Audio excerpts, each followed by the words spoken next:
Rieccoci, primo Site Pare, appuntamento al mercoledì, gruppo TV7, come di consueto vi ricordo siamo in diretta anche sulla pagina Facebook, abbiamo molte cose da comunicarvi, da farvi vedere, ovviamente il tempo è davvero anche purtroppo breve, però cercheremo di accontentare tutti, anche quelli che mandano i messaggi, perché avremo i collegamenti anche con Abu Dhabi, lì ad Abu Dhabi è mezzanotte e mezza l'una, quindi deve andare a letto il nostro ospite, poi più tardi avremo anche con Los Angeles, sentire com'è la situazione lì. Rapidamente, prima dei contatti, Gianfranco Bardella, cosa pensi di tutta questa situazione? Poi parleremo dello sport, abbiamo un'ampia pagina sportiva con i vari collegamenti, però di questa prima parte cosa pensa? Ma io dico che ci siamo trovati impreparati, siamo stati messi su questo problema in maniera molto facile, sembrava che fosse una semplice influenza che arrivava dalla Cina, invece bisognava essere un po' più concreti. Adesso siamo concreti.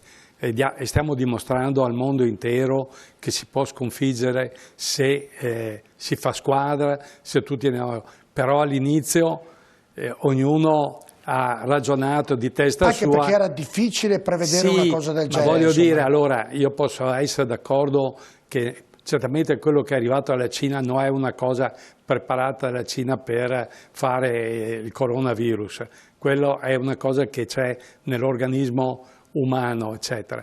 Però i cinesi dovevano, che erano mesi e mesi che lo combattevano, informare e bloccare bene i loro confini, non solo i confini di quella regione, i confini di tutti i cinesi che lavorano per il mondo. È questo che secondo me è sfuggito un po' da mano e noi ci ha trovati impreparati. E io voglio dire al governo, chi ci governa, la prossima volta facciamo un po' più di attenzione. Speriamo che non ci sia più una non ci sia più, ma facciamo un po' più di attenzione. Speriamo di venire fuori in questa, perché poi parleremo con Gianfranco Bardella, che lo ringrazio che è venuto, perché ovviamente spostare di un anno le Olimpiadi con tutti gli interessi che ci sono dietro vuol dire che la cosa è di una certa gravità, e poi parleremo ovviamente in maniera molto ampia con lui, perché ora abbiamo collegato Nicolas Mantero da Abu Dhabi. Pensate che oggi è il primo giorno di quarantena da Abu Dhabi, allora volevamo sentire com'è la situazione. Lo saluto, eccolo qui, grazie Mantero di essere collegato, lì è mezzanotte e mezza, dunque la teniamo ancora sveglio un po'. Grazie di essere con noi, com'è la situazione lì ad Abu Dhabi? Mi sentite? Sì. Mi sentite? Sì, beh, molto bene, molto bene. La situazione, stavo guardando adesso i numeri che sono appena usciti e c'è un piccolo aumento anche qua. Oggi ci sono stati 85 casi e siamo a 330 in tutto, quindi è stato un bel aumento rispetto agli altri giorni. E fino adesso, nell'ultimo mese, c'erano stati pochi casi ogni giorno, 5-10, e comunque erano state chiuse delle cose. Sono stati chiusi subito gli eventi, almeno un mese fa, sono stati chiusi i posti pubblici tipo i locali notturni, le spiagge, e poi gradualmente hanno continuato a chiudere sempre più cose fino a che ieri non ci hanno chiuso in casa anche noi, e quindi da oggi è il primo giorno in cui ufficialmente siamo tutti a casa. Ah, praticamente è chiuso tutto? Sono chiuse tutte anche le attività, è chiuso tutto? Tutto tranne, lasciano aperti i supermercati e le farmacie, quindi si può andare fuori per andare al supermercato in farmacia. Ci sono ancora degli uffici operativi e piano piano tutti stanno convertendo allo smart working, stanno lasciando ancora un po' di tempo. Ma senta, Mantero, ma hanno preso praticamente il modello Italia, perché tutti i paesi, più o meno da quando abbiamo iniziato questo tipo di trasmissione, fare questi tipi di collegamenti, tutti dicono l'Italia è stato da esempio. Ecco, anche lì ad Abu Dhabi l'Italia è stata ad esempio?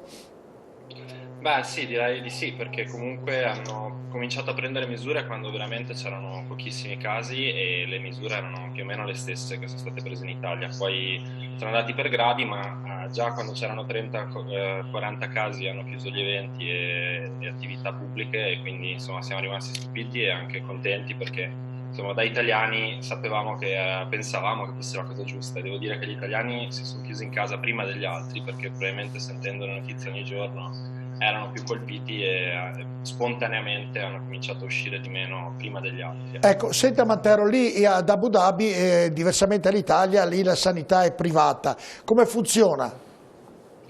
È particolare perché appunto di solito trovando un lavoro ti danno anche un'assicurazione medica, è collegata alla cosa, è un obbligo del datore di lavoro, non c'è la pensione, non ci sono tante tasse che ci sono in Italia, ma c'è un'assicurazione obbligatoria che il datore di lavoro deve dare al dipendente. In questo caso però, da quello che so, almeno quando sono informato, non ci sono spese praticamente per il coronavirus, nel senso che viene curato gratuitamente. Questo già... è un caso a parte. Ecco, questa è una bella cosa. L'ultima, poi la ringrazio. La gente ha paura, secondo lei? Beh, sì, come dappertutto, comunque c'è gente che viene da tanti paesi e quindi ci sono italiani, francesi, e passandosi le notizie velocemente si sono spaventati magari prima di quello che è successo in altri paesi dove hanno sottovalutato la cosa. E si stanno aumentando la gente con le mascherine, insomma adesso le strade sono deserte, quindi si direi che c'è paura. Poi una cosa da dire è che sono abituati a rispettare le regole qui, appena un ragazzo è andato a correre è stato fermato immediatamente, detto tu vai a casa, e parlano di carcere, cioè ci sono 5 anni di carcere per chi è in quarantena ed esce, e invece per quelli che non sono ufficialmente in quarantena, la gente diciamo che non è infetta, comunque si parla di carcere, dobbiamo ancora capire... 5 anni di carcere, mica poco. 5 anni di carcere perché è in quarantena. 5 anni per chi è già in quarantena. Sì, ho capito. Beh, sì, mancherebbe altro per gli altri, ma sono già tanti 5 anni, però per far capire la severità che c'è in quel paese lì. Va bene, speriamo che anche lì passi velocemente. Grazie Mantero, grazie della sua disponibilità. Grazie. Grazie. A livello economico, Pontelli, prima di fare un ragionamento poi andremo a sentire Conte, le faccio una domanda così se riusciamo ad avere una risposta anche rapida. Il fatto che questo virus colpisca tutto il mondo, invece che solo l'Italia e la Cina, come inizialmente sembrava, è un vantaggio o è uno svantaggio? Ma sotto profilo dell'analisi sicuramente mette a nudo gli errori della politica negli ultimi 20 anni. Perché la Germania mette in campo 1.450 miliardi, il 45% del PIL, di cui 150 miliardi in denaro cash e 1.300 in garanzie del credito. Posso bloccarlo perché ho Renato Franceschelli, poi la faccio finire, le chiedo scusa. Ho il prefetto di Padova, lo ringrazio, siamo in diretta, sono le 22:43 minuti, minuto prima, e ovviamente abbiamo disturbato anche il prefetto di Padova, Renato Franceschelli, che lui è sempre molto disponibile per un collegamento, per sentire com'è la situazione qui a Padova e nella provincia, perché lui è prefetto di Padova e provincia. Buonasera prefetto, grazie della sua disponibilità innanzitutto. Buonasera a lei Borile e ai suoi ospiti. Ecco, mi racconti un po' com'è la situazione, dottor Franceschelli, di quello che sta succedendo per quanto riguarda la città di Padova e la provincia di Padova. Dal punto di vista sanitario lei ha già dato i dati e ovviamente non sono io certamente competente a dare una prospettiva di quello che è il decorso della malattia. Io le posso dire ovviamente di quelle che è la reazione della gente a delle misure che sicuramente sono pesanti, sono invasive nella vita di tutti noi, ma che finalmente dopo i primi giorni dove c'era stato qualche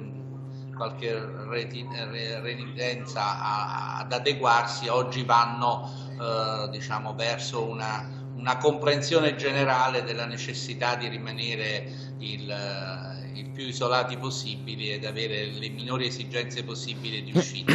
Solo per darle un dato, perché penso che poi misuri nella giornata di ieri sono state 1432 le persone controllate e solo 63 le persone denunciate per violazione dell'obbligo di rimanere, e sono stati controllati 362 esercizi commerciali con solo due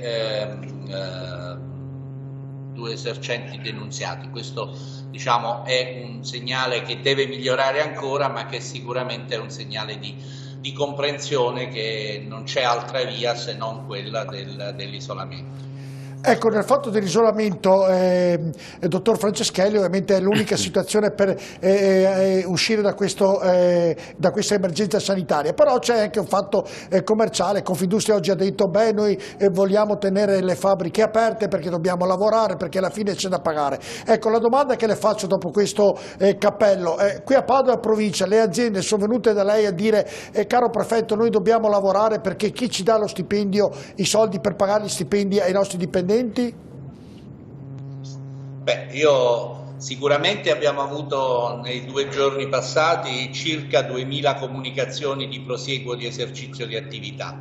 Ovviamente è un numero che potrà anche crescere forse ancora nella giornata di domani, è un lavoro che ci impegnerà molto, perché ovviamente vanno valutate diciamo singolarmente, e per valutarle abbiamo messo in piedi un gruppo di lavoro che comprende anche la Camera di Commercio, la Guardia di Finanza e per alcune attività anche i Vigili del Fuoco, quindi le esamineremo con attenzione. Ovviamente la priorità verranno date a quelle aziende che non possono continuare ad esercitare perché non sono in nessuna filiera e in nessuno dei decreti con il loro codice Ateco, quindi i primi no arriveranno sicuramente forse già da domani. Aspettiamo già da stasera, ogni momento è buono, un nuovo allegato con una nuova indicazione da parte del governo di alcune variazioni che sono state annunciate, quindi ovviamente riverificheremo il lavoro che abbiamo finora fatto. Se lei calcola, io penso che questo sia un dato che la Camera di Commercio mi ha fornito, ma penso che sia un dato interessante.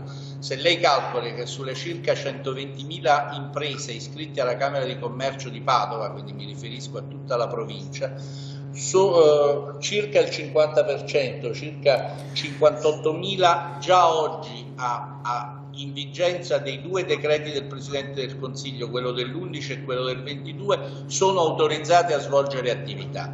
Quindi già il 50% del mondo del lavoro e dell'impresa è autorizzato a svolgere un'attività. Questo rimanente 50% circa è quello che può segnalare una necessità ulteriore, ed è quelli che andremo a valutare. Quindi io penso che tra questo dato oggettivo e anche le risorse che il governo ha messo di sostegno alla cassa integrazione, di sostegno al lavoro, onestamente penso che questo sacrificio possa essere sopportato, ecco, senza un grande stravolgimento del nostro mondo. Poi certo, se la cosa durerà molto a lungo è diverso. Ecco, le faccio proprio una domanda. Lei rappresenta lo Stato, dottor Franceschelli, augurandoci che ciò non accada, però gliela faccio ugualmente questa domanda. Se si protrarrà più del tempo previsto questa emergenza, è preoccupato? Ci sarà qualche cosa da poter fare per far sì che insomma, la cosa passi senza una grande sofferenza da parte di tutti? O cosa si potrà fare secondo lei? Sono preoccupato da cittadino più che ovviamente da funzionario governativo. Sono preoccupato da cittadino, e quindi proprio perché non ci possiamo, penso, nessuno di noi permettere misure più forti, il senso di responsabilità di ciascuno dovrebbe portare ad essere attenti nel rispettare queste che sono le regole che ci sono state imposte.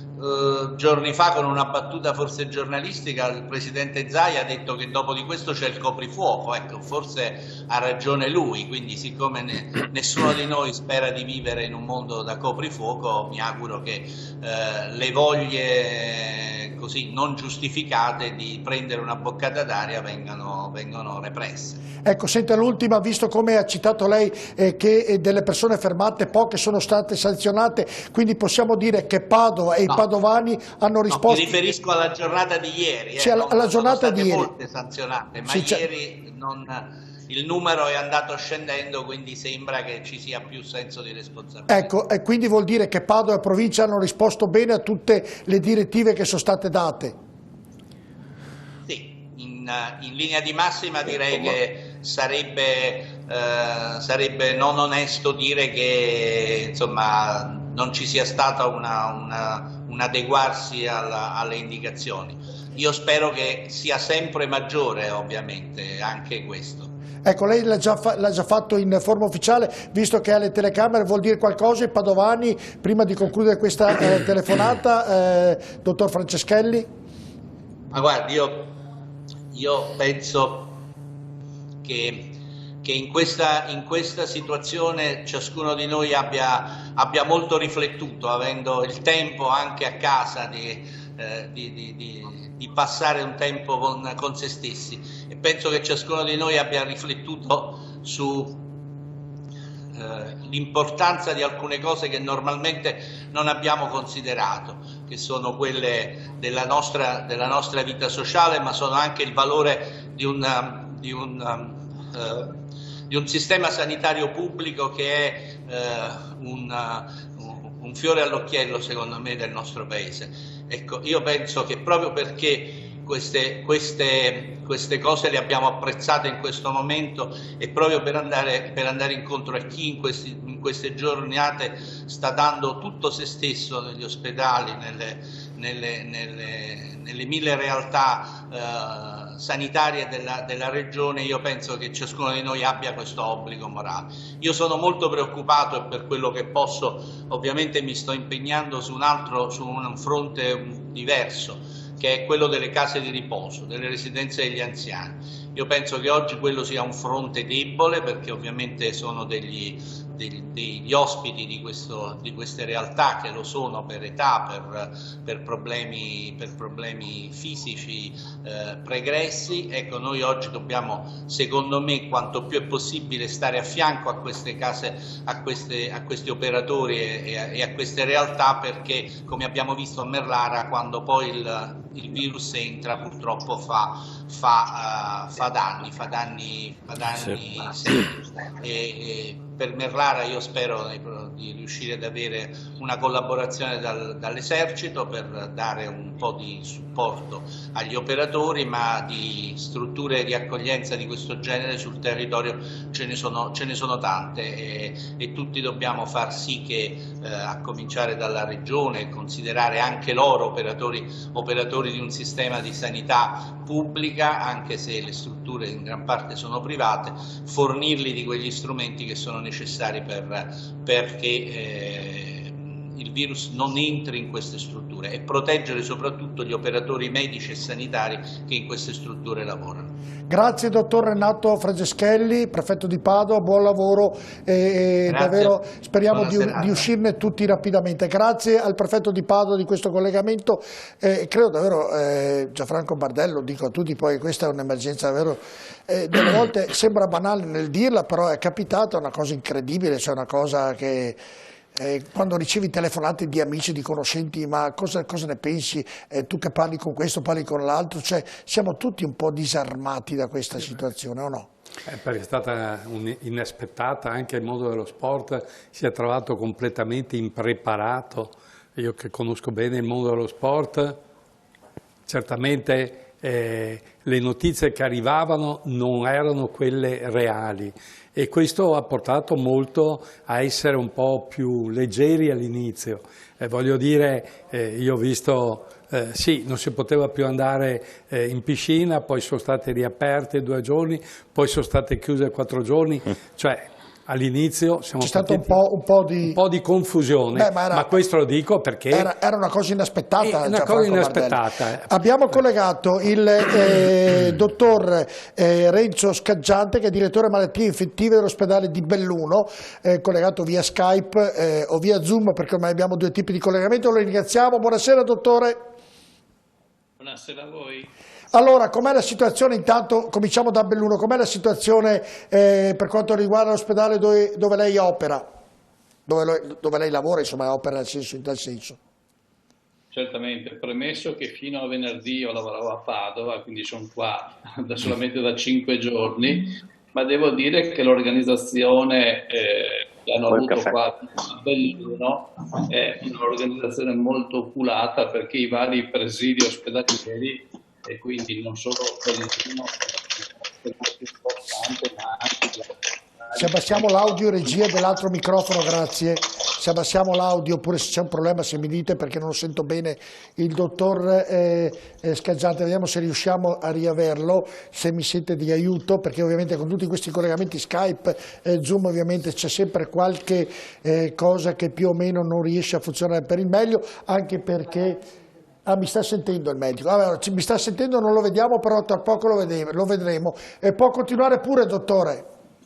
Perfetto, dicevo, fino a venerdì scorso io lavoravo a Padova, quindi sono qua solamente da 5 giorni, ma ho avuto modo di vedere la ottima organizzazione dell'uno e degli ospedali che abbiamo qua attorno è stata fatta, perché i vari ospedali sono stati divisi in base alla intensità di cura, cioè bassa intensità, media intensità, alta intensità. Per esempio ospedali come Agordo hanno una bassa intensità di cura e anche altre unità operative del nostro ospedale di Belluno, con la tecnologia della medicina, hanno una bassa intensità di cura. C'è un ritorno, dottore, non la sentiamo bene, vediamo se riusciamo a ripristinare bene il collegamento, perché la sentiamo con un eco che ovviamente non la sentiamo bene, né noi né chi ci sta ascoltando da casa. Se la regia riesce a sistemare questo collegamento e riusciamo a farlo in maniera che la gente riesca a capire quello che sta dicendo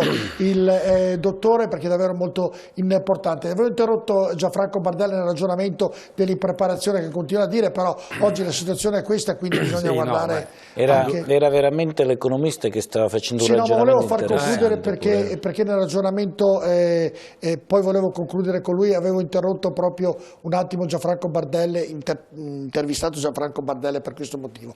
Allora, Ponteri, ritorniamo nel ragionamento. Che è importante. Perché poi ho Avruscio che ormai vuole prendere il mio posto. Non c'è alcun problema. No, non ricordavo, solamente Sì, stava giusto, parlando giusto, lui. giusto. Il discorso di base è che per fortuna per modo di dire, sta colpendo ugualmente tutti quanti gli stati europei e mondiali.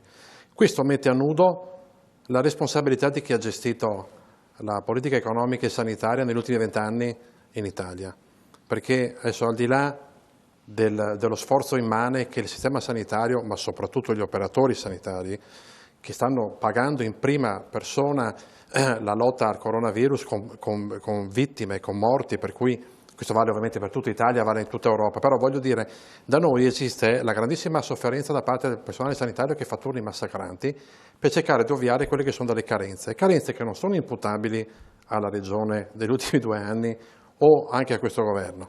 Sono state scelte di politica economica che hanno portato la spesa pubblica, la spesa sanitaria in Italia è l'8,1% del PIL, in Germania è l'11,1%. Siamo noi furbi e loro gli stupidi o viceversa.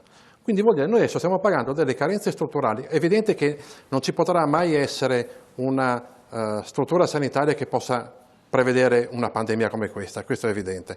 Però è altrettanto vero che comunque è stato ridotto il budget al Servizio Sanitario Nazionale e adesso in parte ne stiamo pagando gli effetti.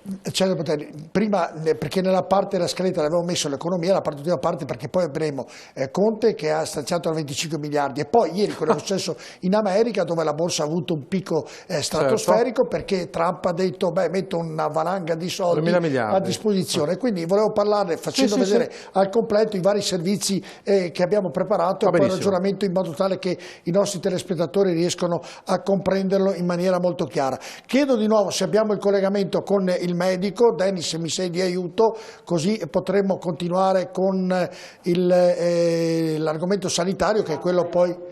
Medico dopo.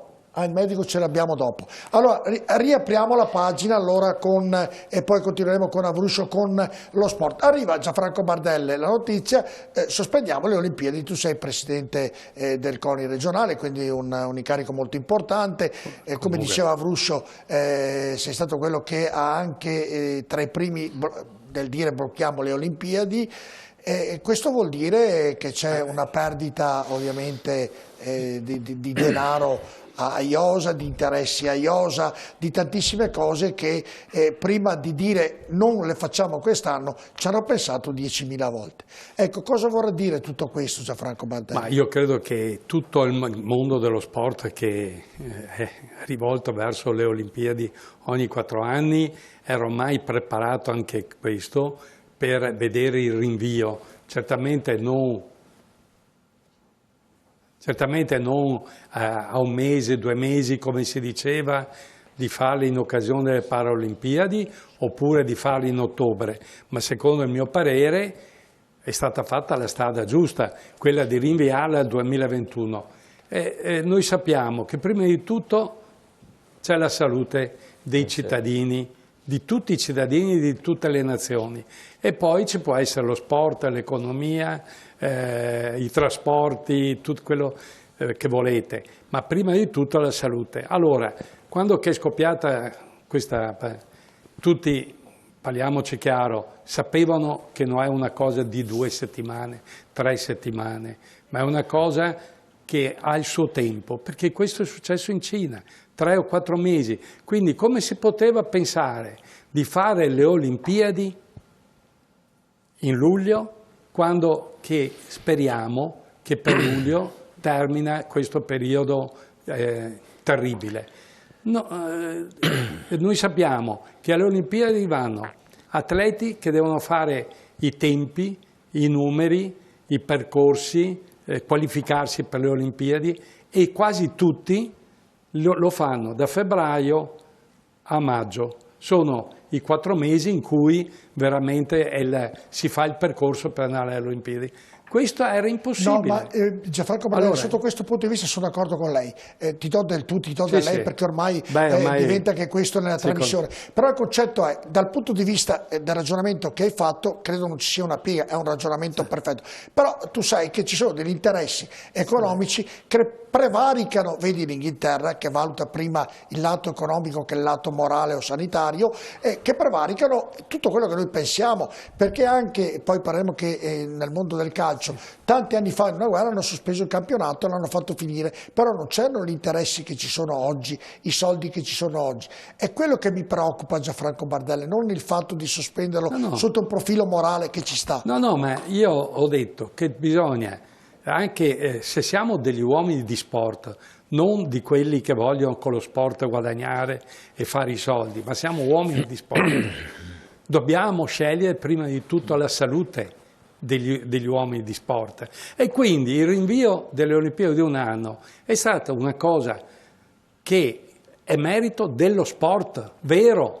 Poi interessi economici, interessi della Giappone che ci rimette 5 miliardi perché lo sposta di un anno, quelli sono problemi che toccheranno tutti. Io voglio dire, anche nella società sportiva del Veneto, che gestisce l'80% degli impianti sportivi con società sportive senza scopo di lucro, hanno circa 15.000 famiglie che rimarranno senza stipendio, 200.000 fra istruttori, tecnici, allenatori, eccetera, che non prenderanno fino a che non si riapriranno a livello economico. E quindi è giusto che in questo momento la scelta era quella di privilegiare la salute, di sconfiggere questo coronavirus, e lo si sconfigge anche rinviando di un anno le Olimpiadi. Non cade il mondo. Sono d'accordo, però poi parleremo, perché al rientro della pubblicità avremo collegato il Presidente della Federazione Atletica, Alfio Giommi, e Diego Bonavina, che oltre ad essere assessore dello sport del Comune di Padova e anche dell'AIC, dell'Associazione Italiana Calciatori, dove tanti dicono sì, va bene, però io non ho lo stipendio, qualche giocatore ha detto nei giornali, non ho lo stipendio di Ronaldo, chi mi paga e chi paga il mio stipendio e il mio affitto della casa? Ne parleremo, anzi prima della pubblicità vado da Elisabetta e poi andiamo in pubblicità e poi sentiremo ovviamente anche questo tipo di ragionamento. Elisabetta, novità dal web? Allora, io ti vorrei far vedere, perché parliamo sempre di numeri, però si memorizza meglio, secondo me, facendo proprio vedere dei grafici, rimangono più impressi. E allora ti vorrei far vedere questo grafico che segna quotidianamente i nuovi casi positivi giornalieri. E come vediamo appunto dal 21 marzo c'è stata una diminuzione costante dei nuovi casi, che fa ben sperare, frutto ovviamente delle misure che abbiamo tutti imparato ad adottare. Ma scusami Elisabetta, questo grafico, scusami, questo grafico è nazionale o locale? Nazionale. Perfetto. Quello veneto è ancora più marcato il calo. Perché in effetti quello veneto mi sembrava ancora di più. Elisabetta, vai pure, scusami. E a questo proposito ti volevo, appunto, che abbiamo ridotto gli spostamenti, ti rendo noto che il traffico della rete di autostrade per l'Italia è crollato di ben il 70,8% rispetto alla stessa settimana, la settimana scorsa, del 2019 e del 56,3% rispetto alla scorsa settimana. Ecco, queste dunque meno macchine che corrono, questo l'abbiamo visto anche nel servizio di lunedì sera. Andiamo a pubblicità tra poco.